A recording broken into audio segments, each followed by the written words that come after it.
lore is sometimes what you could call a backstory. It's the history of a story that you're about to tell. So something that's usually happened off screen or something that's happened before a story starts, that sets expectations for a storyteller. It's such a challenge, and it's a fun challenge to create like content, specifically narrative. And like the entire, as the entire franchise is growing with multiple games, board games, books, all sorts of exciting things.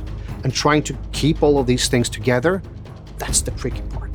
So what we do over here, when we introduce a new mob in Dungeons, how does that reflect in another game or in another book? Or could we ever bring it back to like Minecraft?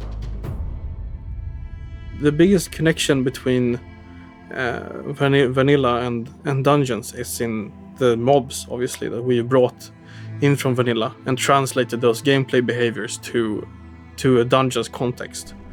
The focus always when taking a mob from vanilla is trying to figure out how does it fit in the Dungeons context. In Dungeons, you have a clear enemy, right? You have the evil arch-illager, and you're playing the game to defeat him. How do you go about that? How do you set up an interesting narrative, game mechanics-wise series of challenges? When we started making Dungeons, we knew that we needed to focus on the illagers as sort of the main antagonistic force of the game.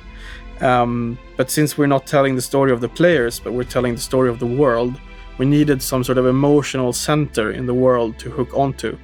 And that's sort of when we had the idea of the arch-illager, is he could be an emotional core for the story and something that drives it forward. He became the arch-illager when he obtained the power of the Orb of Dominance, but before that, he was a misfit villager who couldn't fit in a normal villager society and found his power within a mountain.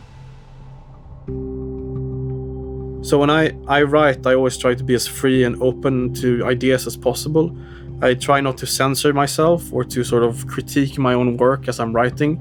I try to leave that to later, because you never know where a good story or a good character is going to come from unless you really allow yourself to be open-minded when writing. The most challenging aspect of developing lore for Minecraft Dungeons was the same as I think the same challenge we all had, whether you were working on story or game design or art or sound or whatever. It's just the legacy of Minecraft and how many players play it and enjoy it and love it intensely. And you don't want to ruin that. You don't want to spoil that for people. So to keep the dungeon story sort of growing over time, we want to continue to add stuff to the game, obviously. And Dungeons has a bit of a narrative. It's not super deep, super complex, but it does continue and grow, and there is a sense of progression for the player. So we're really looking forward to adding more to the narrative of Minecraft Dungeons and doing this together with the community. So there's a lot about the ending that I like, the ending of Minecraft Dungeons.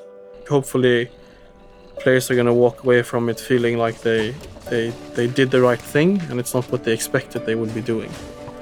One of the biggest things it does well is setting up where we're going next in the story and in the things to come in the future.